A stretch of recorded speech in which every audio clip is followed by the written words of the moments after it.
can't leave 2024 at the movies without giving some thought to what I think are the worst films of the year. Having seen over 200 films in 2024, there were bound to be some stinkers in there. I used to call these turkeys, but that feels a little disrespectful to the filmmakers. I'm sure they didn't get up in the morning going out to make a bad film, but for whatever reason, the movie just didn't work well, at least not for me. So here is my top 10 list of the worst films, in my humble opinion, from 2024. You should probably know that I have a really dark and unpredictable side to me. Stop speaking. I'm giving you a chance, sweetie. Say when. When?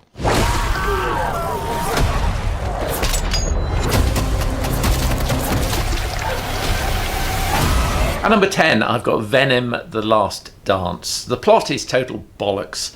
There are CGI scenes that just aren't thrilling, and most of the banter just isn't in the least bit funny, or I didn't find it funny. A really poor end to a 3-part series that honestly was only just about bearable at the best of times. Your reading will start. That's terrifying. Yeah, this old deck's kind of strange. Where did you find them? It's an unspoken rule not to use somebody else's cards. Who cares? Who's going first?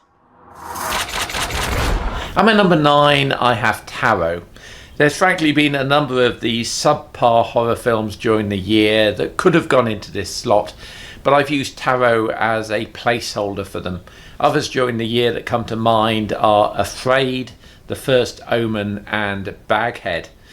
Many of these were generic, cookie-cutter offerings that failed to stir my horror meter in any way. Compare and contrast these with the likes of The Coffee Table, which did make my best of list.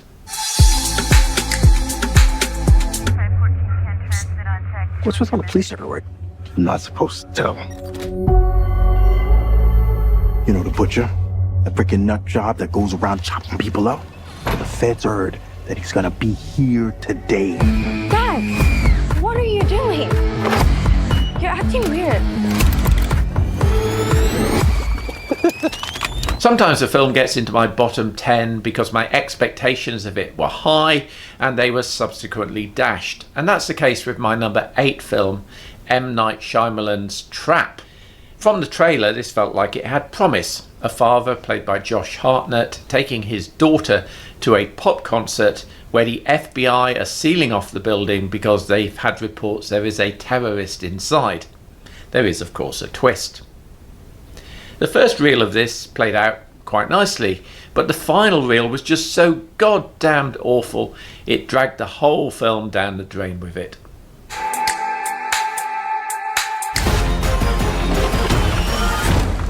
What am I doing here? Last night, Red One, also known as St. Nicholas of Myra, was abducted from the North Pole complex. Are you saying Santa Claus has been kidnapped? At number 7, I've got Red One. This is a film that cost $250 million to make, with Dwayne Johnson allegedly pocketing $50 million of that for his appearance. Some seem to have no problem with this one, but I thought it was awful.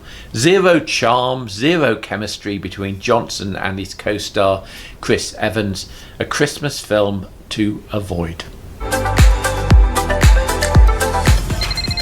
Hi, Mom. I can't help but think that things would be different if I had told Paul how I felt. You're gonna have to start speaking up for yourself. It's too late now. I wish I was marrying Paul Kennedy.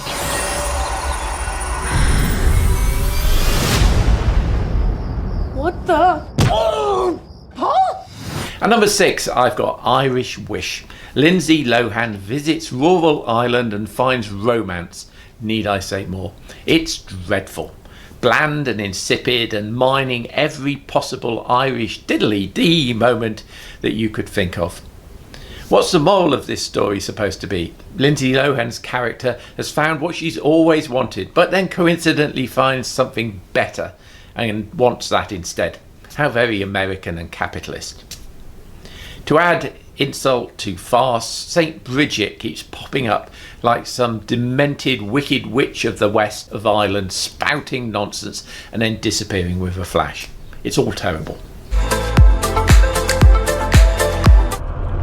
What is that?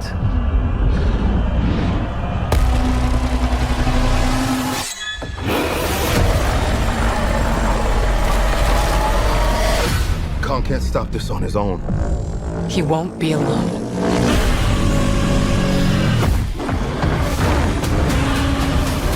At number 5, I've got Godzilla x Kong. Where do I start? The plot is just bone-numbingly awful. It's just crashy, bashy nonsense from beginning to end, with the human actors just set dressing for the special effects. We jump from monster fighting monster scene to monster fighting monster scene just to move the vacuous plot forwards a tad.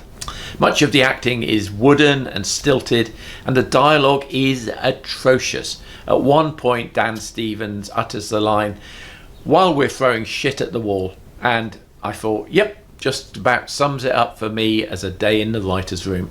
I'm playing a new game with Chauncey. The scavenger hunt list, that's fun. Chauncey says you're not allowed to play with us. Oh. Because you left him. I need something happy. Something happy. Ugh, I thought bugs freaked you out. If I can finish my list, Chauncey will take me on a trip to the place he's from. At number 4, I have Imaginary. I mentioned when including Tarot in my list that was a placeholder for a number of dodgy horror films during the year, but this one I thought needed pulling out for special attention. It's not just poor reusing a whole lot of ideas from other films, but it's horribly dull and tedious with it.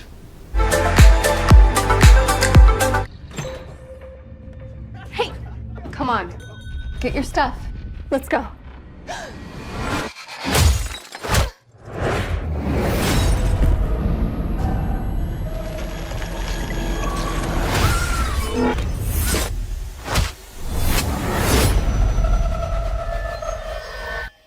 At my number 3, I have Madam Web.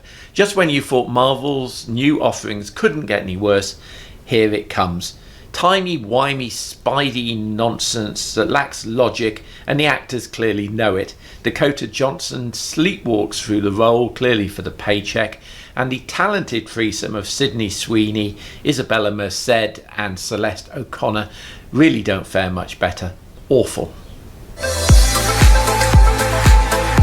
Welcome to the team. They really love you. I mean, what's not to love? You are a thief, a con man, a professional liar. Agree to disagree. This is it. Let's show them what true artistry looks like. Go. No. At my number 2 slot, I have Lift. Kevin Hart, with the right material, can actually make me laugh in films. Case in point, the Jumanji reboots. But here he plays an unlikely action hero as art thief Cyrus, who leads a gang recruited by Interpol agent and ex-girlfriend, also unlikely, Abby, played by Gugu Mbatha-Raw, to pull off an audacious heist to foil the plans of international terrorists. It's utterly and completely lame from beginning to end.